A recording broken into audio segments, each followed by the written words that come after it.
అత్తాకోడళ్ల పనసకాయ పచ్చడి. చెప్పండి. బాబుగారు, నా పేరు శారద అండి. తను నా కోళ్ళ పేరు అనామిక అండి. పూలదండలు వేసి హారతివ్వాలా? అయ్యో బాబుగారు, మేము పని కోసం వచ్చామండి. పని కోసం వచ్చిన విషయం చెప్పకుండా మీ పరిచయాలు మాకెందుకమ్మా? అత్తయ్య, ఈసారి కోపం మీద ఉన్నారు, ఇంకేం మాట్లాడద్దు. మనం మరొక ఫంక్షన్ హాల్ దగ్గరికి వెళ్దాం పదండి. వెళ్ళమ్మా, వెళ్ళు. ఇక్కడ ఉండమని, మా ఫంక్షన్ హాల్లో పనిచేయమని మిమ్మల్ని ఏం అడగటం లేదు కదా, వెళ్ళండి. అయ్యయ్యా, కోపం తెచ్చుకోబాకండి బాబుగారు. ఇంతకు ముందు వంట మనుషులుగా మీరిద్దరూ పనిచేసిన కళ్యాణవేదిక ఫంక్షన్ హాల్ ఓనరు నాకు మంచి మిత్రుడు. మీరు చేసిన వంటలు తిని ఎంతమంది వాంతులు చేసుకున్నారో, ఎంతమంది హాస్పిటల్కి వెళ్లారో వివరంగా చెప్పాడు. మర్యాదగా వెళ్ళిపోతే బాగుంటుంది, లేదంటే... వెనక ముందు ఏం జరిగిందో ఎవరు తెలుసుకోరా సార్? ఆ వంటలు చేసింది మేమే, కానీ తీసుకొచ్చినవి మాత్రం కల్తీ సరుకులు. ఆ తప్పు మాది కాదు కదా. ఎంత ధైర్యం నీకు? నా మిత్రుడే కల్తీ సరుకులు తీసుకొచ్చి కావాలనే వంటలను అలా జయించినట్టు చెప్తున్నావా? వెళ్ళండి, వెళ్ళండి. శారద, అనామిక మరొక మాట మాట్లాడకుండా మారుతీరావు దగ్గర నుంచి రోడ్డు మీదకొచ్చారు. నడుచుకుంటూ అలా ముందుకు వెళ్తూ ఉంటారు. అత్తయ్య, ఇప్పటికే మనం 2-3 ఫంక్షన్ హాల్స్ దగ్గరికి వెళ్ళాము. అన్ని రకాల వంటలు చేస్తాము, మాకు ఒక అవకాశం ఇమ్మని కూడా అడిగాం. ఏ ఒక్కరు కూడా అవసరం ఉన్నప్పుడు పిలుస్తామనే చెప్పలేదు.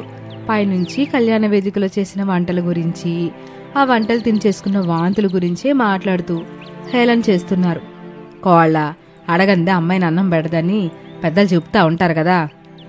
అది నిజమే అత్తయ్య, అందరూ ముందుగా చేసుకున్న వాంతుల గురించే మాట్లాడుతున్నారు గాని అవి కల్తీ సరుకుల వల్ల జరిగినవని మాత్రం ఎవరూ మాట్లాడుకోవట్లేదు. కోళ్ళ తెలిసి చేతి మనం భయపడాలి, బాధపడాలి. వాళ్ళన్ని రకాల వంట సరుకులు తీసుకొచ్చి పెట్టారు, మనం వంటలు చేసాం అంతే తప్ప పైసా మిగిల్చుకోవడానికి కకృతి పడలేదు కదా. మీరెన్నైనా చెప్పండి అత్తయ్య, నేను మీతో పాటు రాను, ఇంటికి వెళ్ళిపోతాను. అట్టా అంటే ఎట్టా కోళ్ళ, ఆయన ఇంటికి వెళ్ళి ఏం చేద్దాం చెప్పు? నాకు ఇష్టమైన పనసకాయ పచ్చడి పెట్టుకుని అన్నం తింటాను అత్తయ్య. నా మాట వినుకోళ్ళ, ఇంకొక ఫంక్షన్ హాల్ దగ్గర అడిగి ఇంటికి వెళ్దాం. ఇంకొక్కటే మరి అత్తయ్య. అవును కోళ్ళ, ఒక్కటంటే ఒక్కటే. అత్తాకోడలు ఒక ఫంక్షన్ హాల్ దగ్గరికి వచ్చారు. సెక్యూరిటీ గార్డ్తో, ఇట్టా చూడు బాబు, మాకెలాంటి పని వాళ్ళు వద్దని మా సార్ చెప్పేశారు, మీరు వెళ్ళిపోవచ్చు అని చెప్పగానే అనామికకి కోపం వచ్చింది. అత్తగారు శారదని వదిలిపెట్టి, నేను ఇంటికి వెళ్తున్నాను, ఇక మీరెప్పుడైనా రండి అని మరొక మాట మాట్లాడకుండా శారద చెప్పేది వినకుండా వెళ్ళిపోతుంది. నీ అమ్మ కడుపు మాడ, ఆగవే, నేను కూడా వస్తున్నాను అంటూ శారద అనామిక వెనక పరిగెత్తటం మొదలుపెట్టింది. ఇక రోడ్డు పక్కనున్న చెట్టు కింద తండ్రి కొడుకులు ప్రసాదు, రమేష్లు నిలబడి ఉన్నారు. బాబు రమేషు, మనం కూలి పనులకి వెళ్తున్నామని ఇంట్లో చెప్పటం రేపటితో వారం రోజులు పూర్తవుతుందిరా. కూలి డబ్బులు ఇవ్వమని అత్తాకోడలిద్దరు అడుగుతారు. అవునాన్న, నేను అదే విషయం గురించే ఆలోచిస్తున్నాను. వారం రోజుల నుంచి ఒక్కరోజు కూడా మనకి కూలి పనే దొరకలేదు. ఈరోజు అమ్మ అనామిక అడిగితే ఏం చెప్పాలో నాకేం అర్థం కావటం లేదు. మనం ఇలా మోసం చేస్తున్నామని మీ అమ్మకి తెలిస్తే మాత్రం మనల్ని మామూలుగా ఆడుకోదు బాబు. అన్ని రకాల ఆటలు మనతోనే ఆడుద్ది. నాన్న, మీరు ఒక పని చేయండి, సాయంత్రం కాగానే రోజు వెళ్ళినట్టుగానే ఈరోజు ఇంటికి వెళ్ళండి. అమ్మ డబ్బుల గురించి అడిగితే 2 రోజుల తర్వాత ఇస్తామన్నారని చెప్పండి. నన్ను వెళ్ళమని చెప్తున్నావు, నువ్వెక్కడికి వెళ్తావు బాబు? డబ్బు కావాలి కదా నాన్న, నేను మా అత్తయ్య వాళ్ళ ఇంటికి వెళ్తాను. మా మావయ్యకి చెప్పి కొంత డబ్బు తీసుకొస్తాను. అంత పని మాత్రం చేయకు బాబు. మీ మామయ్య అనామికకు గాని మీ అమ్మకు గాని ఫోన్ చేసి నువ్వు డబ్బులు అడిగిన విషయం చెప్తే గొడవ ఇంకా పెద్దదైపోద్ది. ఎవరికి చెప్పొద్దని మా మామగారికి చెప్తానులే నాన్న. డబ్బులెందుకు అల్లుడు గారు అని మీ మామయ్య అడిగితే ఏం చెప్తావు బాబు? మీకే అవసరం ఉన్నాయని చెప్తానన్నా. అప్పుడే మా మామయ్య వియ్యంకుడికి ఏం అవసరం వచ్చిందో ఏమో అని ఎవరికి చెప్పకుండా ఉంటాడు. బాబు రమేషు, నన్ను ఇలా బుక్ చేయబాకు. నువ్వెక్కడికి అల్లబాకు. మీ అమ్మకి నిజమే చెప్దాం, కొట్టినా తిట్టినా పడదాం. పాదబాబు, ఇంటికి వెళ్దాం అని అక్కడి నుంచి ఇద్దరూ బయలుదేరతారు. ఆ రోజు సాయంత్రం అరుగు మీద కూర్చున్న అత్తగారు శారద దగ్గరికి కోడలు అనామిక వచ్చింది. అత్తయ్య, కూరేం చేయమంటారు? ఇంట్లో ఏమైనా పచ్చళ్ళున్నాయా కోళ్ళ? ఏమీ లేవత్తయ్య, ఆవకాయ పచ్చడి పెడతారంటే వద్దన్నారు. ఇప్పుడు పచ్చడి గురించి అడుగుతున్నారు. ఇంట్లో అయితే ఏ పచ్చడి లేదత్తయ్య. వెళ్ళి చింతపండు చారు పెట్టుపో. ఎలాగో తండ్రి కొడుకులు పైసలు రావని అర్థమైపోయింది. మనకు కూడా వారం రోజుల నుంచి పనే లేదు. డబ్బులు ఎక్కడి నుంచి వస్తాయి? సర్లే అత్తయ్య. అనామిక కిచెన్లోకి వెళ్ళింది. పెరట్లో ఏమీ మాట్లాడకుండా ప్రసాదు రమేష్లు కూర్చొని ఒకరి ముఖాన్ని ఒకరు చూసుకుంటున్నారు. శారద వాళ్ళ దగ్గరికి వచ్చింది. ప్రసాదు వాళ్ళకెన్ని రోజులు పని దొరకలేదని, ఇంట్లో అబద్ధం చెప్పానని శారదకి చెప్పాడు. తండ్రి కొడుకులు రోజు పనికి వెళ్తున్నామని చెప్పి ఇంట్లో నుంచి వెళ్ళి చీకట పడే వరకు ఏం చేసేవాళ్ళు, ఎక్కడ ఉండేవాళ్ళు? రోడ్డు మీద చాలా చెట్లున్నాయి కదా శారద, ఒక్కో రోజున ఒక్కో చెట్టు కింద కూర్చునే వాళ్ళం. ఒకటి కాగానే అన్నం తినేవాళ్ళం. చెట్టు నీడకి చల్లని గాలికి సాయంత్రం వరకు నిద్రపోయేవాళ్ళం. చీకటి పడుతుందనంగా ఇంటికి వచ్చేవాళ్ళం. బాగా పనిచేసి అలసిపోయినట్టుగా బిల్డప్ ఇచ్చేవాళ్ళం అని తండ్రి కొడుకులిద్దరూ చెప్తూ ఉంటే అప్పుడే అక్కడికి అనామిక వచ్చింది. అత్తయ్య, మీరు చెప్పినట్టే చారు చేశాను, తినటానికి రండి అని చెప్పి వెళ్ళిపోయింది. పిల్లలతో సహా అందరూ ఇంట్లో కూర్చున్నారు. అనామిక అందరికీ చింతపండు రసంతో అన్నం పెట్టింది. ఎవరూ ఏమీ మాట్లాడకుండా తిన్నారు. అలా ఆ రాత్రి గడిచిపోయింది. మరుసటి రోజున అనామిక పెరట్లో కాసిన పనసకాయని ఇష్టంగా చూస్తూ ఉండగా అక్కడికి శారద వచ్చింది.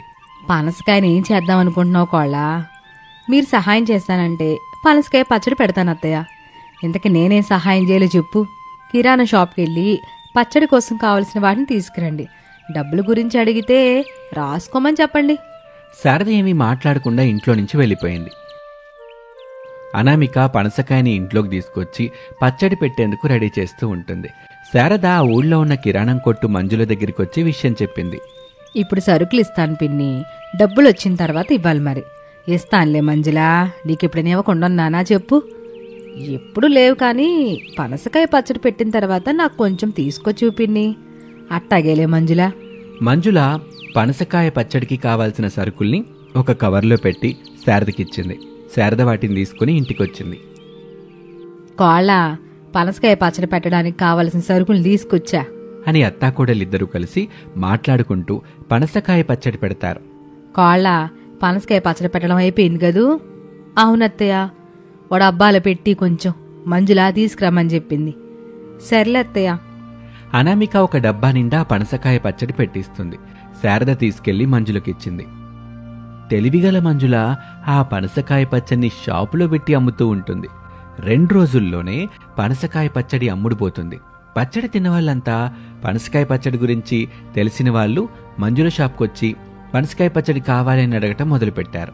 ఒక రోజున మంజుల శారద వాళ్ళింటికి వచ్చింది. ఏంటి మంజులెట్టాగొచ్చో? శారద పిన్ని, మీ అత్తా కోడళ్ళు కలిసి పెట్టిన పనసకాయ పచ్చడిని నాకు అమ్మవు? నీకు అమ్మడమేంటి మంజులా? విషయం ఏంటో చెప్పు. అప్పుడు మంజుల జరిగిన నిజం చెప్పింది. అదంతా విని శారద సంతోషపడింది. ఎంత శుభవారు చెప్పావు మంజులా.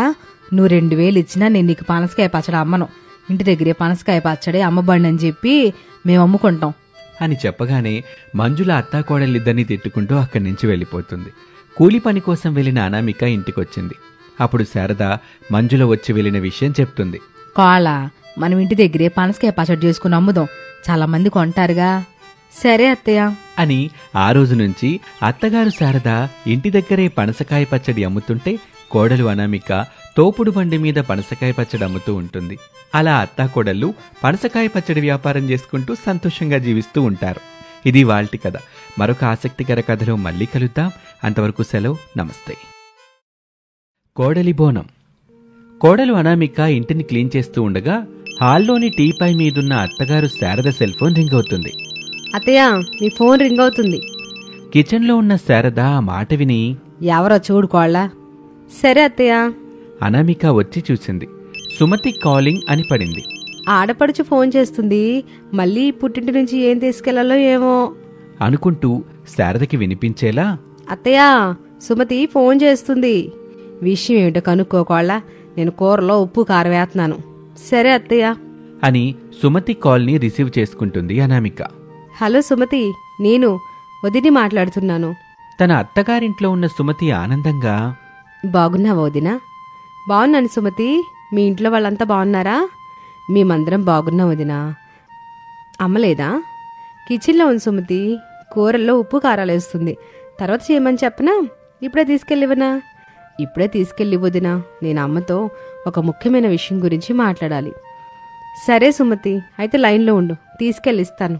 అనామిక ఫోన్ పట్టుకుని కిచెన్లో ఉన్న శారద దగ్గరికి వచ్చింది. అత్తయ్య, సుమతి మీతో ఏదో ఒక ముఖ్యమైన విషయం గురించి మాట్లాడాలని అంటుంది. సరే ఇవ్వు. అనామిక ఫోన్ ఇచ్చేసి వెళ్ళిపోతుంది. చెప్పమ్మా, ఏంటా ముఖ్యమైన విషయం? అమ్మా, ఆయనకి ప్రమోషన్ వచ్చింది అని చెప్పగానే శారద సంతోషపడింది. ఎంత శుభవారు చెప్పివు తల్లి. అల్లుడు గారికి ప్రమోషన్ వచ్చిందా? చాలా సంతోషం. నేనే సాయంత్రము మీకు ఫోన్ చేద్దామని అనుకుంటున్నాను తల్లి. ఏంటమ్మా, మళ్ళీ వదిన శుభవార్త చెప్పిందా? లేదమ్మా, ఈ ఆదివారం బోనాలు చేస్తున్నాము. మీ అత్తగారితో సహా అందరు రండి. పైగా అల్లుడు గారికి ప్రమోషన్ వచ్చింది. అందరం కలిసి ఇక్కడే పండగ చేసుకుందాం. మా అత్తయ్య గారికి ఫోన్ ఇస్తాను, అత్తయ్యకి చెప్పమ్మా. ఇవ్వు తల్లి, ఇప్పుడే చెబుతాను. సుమతి తన అత్తయ్య మంగమ్మ దగ్గరికి వెళ్ళింది. అప్పుడు మంగమ్మ తన బెడ్ మీద కూర్చొని రామాయణం చదువుకుంటూ ఉంటుంది. అత్తయ్య, మా అమ్మ మీతో మాట్లాడతారని ఫోన్ చేశారు. విషయం ఏమిటి కోళ్ళ? మా అమ్మ వాళ్ళు ఈ ఆదివారం బోనాలు చేసుకుంటున్నారంట. మనల్ని కూడా రమ్మని పిలుద్దామని ఫోన్ చేసింది.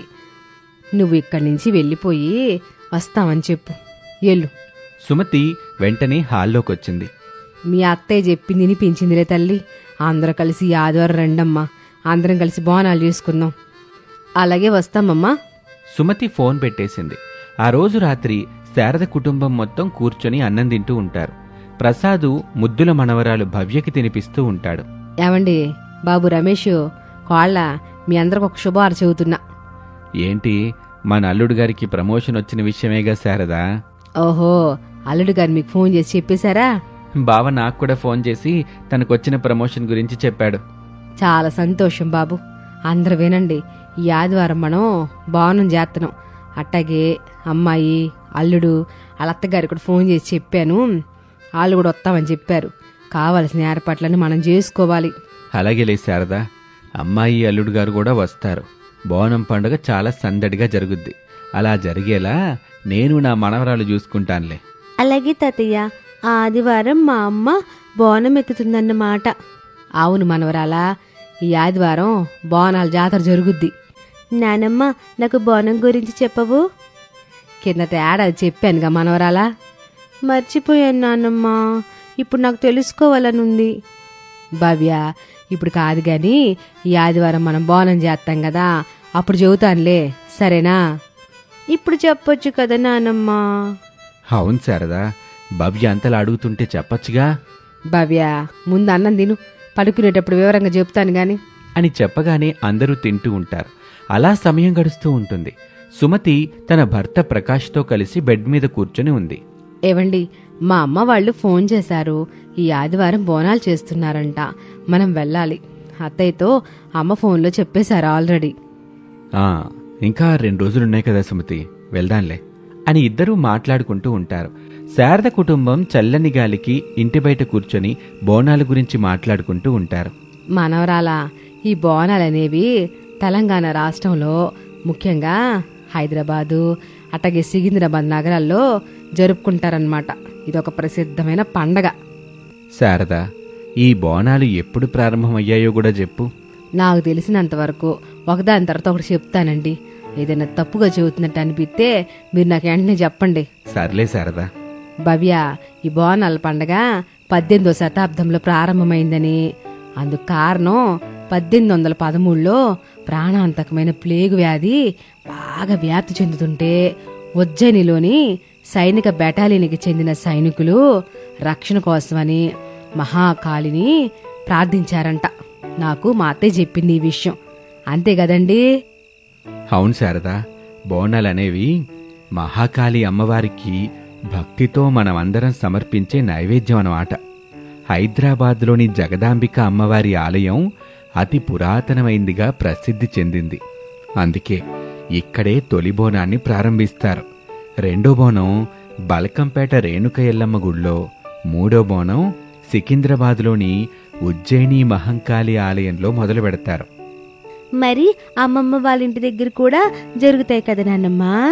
మనవరాల, తెలంగాణ సాంప్రదాయానికి చిహ్నమైన బోనాన్ని ఆడాలే తయారు చేసుకుంటారు. ఊర్లోని ప్రజలు కూడా బోనం చేసుకుని తమ కుటుంబాన్ని సుఖ సంతోషాలతో కాపాడాలని, తమకి ఏ ఆపద రాకుండా చూడాలని కోరుకుంటా గ్రామ దేవతలైన పోచమ్మ, ఎల్లమ్మ, మైసమ్మ, బాలమ్మ, పెద్దమ్మ, ముత్యాలమ్మ, మహాంకాలమ్మలకి బోనం చేసుకుని పసుపు కుంకుమ చీరలో భోజన నైవేద్యాలతో మొక్కులు చెల్లిస్తారు అని చెబుతూ ఉండగా భవ్య పడుకుంటుంది. అనామిక కూర్చొని నిద్రపోతూ ఉంటుంది. పడుకుందాం పదండేగా అని అందరూ వెళ్లి పడుకుంటారు. ఇక ఆ రోజు ఆదివారం. శారద కుటుంబం బోనం చేస్తున్న రోజు. కూతురు సుమతి, అల్లుడు ప్రకాష్, వియ్యపురాలు మంగమ్మ శారద వాళ్ళ ఇంటికొచ్చారు. శారద వాళ్ళు మర్యాదగా వాళ్ళని ఆహ్వానించారు. వాళ్లతో మాట్లాడుకుంటూ ఉండగా అనామిక అమ్మా నాన్న రాజయ్య సుజాత అక్కడికొచ్చారు. అనామిక మీ అమ్మ వచ్చింది, ఆ వంట పనులు చూడు. అలాగే అత్తయ్య అని తల్లి సుజాతను తీసుకుని కిచెన్లోకి వెళ్ళింది. ఇంతలో ప్రసాదు రమేష్లు మేకను తీసుకుని ఇంటికొచ్చారు. శారదా శారదా అని పిలవగానే శారద బయటకొచ్చింది. అమ్మవారి గుడి దగ్గరికి వెళ్ళొద్దాం పదా. శారద ప్రసాదు రమేష్లు ముగ్గురు కలిసి మేకను తీసుకొని ఇంటి నుంచి బయలుదేరతారు. ఇంటి దగ్గర సుమతి ప్రకాష్లు మేనకోడలు భవ్యతో సరదాగా మాట్లాడుకుంటూ సంతోషంగా ఉంటారు. సుజాత అనామిక కలిసి కమ్మని వంటలు చేస్తూ ఉంటారు. మధ్యాహ్నం 2 గంటల సమయం. అనామిక సుజాత కలిసి చేసిన నాన్ వెజ్ కూరల్ని కమ్మగా చేస్తారు. అందరూ కూర్చొని కబుర్లు చెప్పుకుంటూ తింటారు. సాయంత్రం 5 కావస్తూ ఉండగా ఆడవాళ్లందరూ కొత్త చీరలు కట్టుకుంటారు. శారద అనామిక బోనం చేస్తూ ఉంటారు.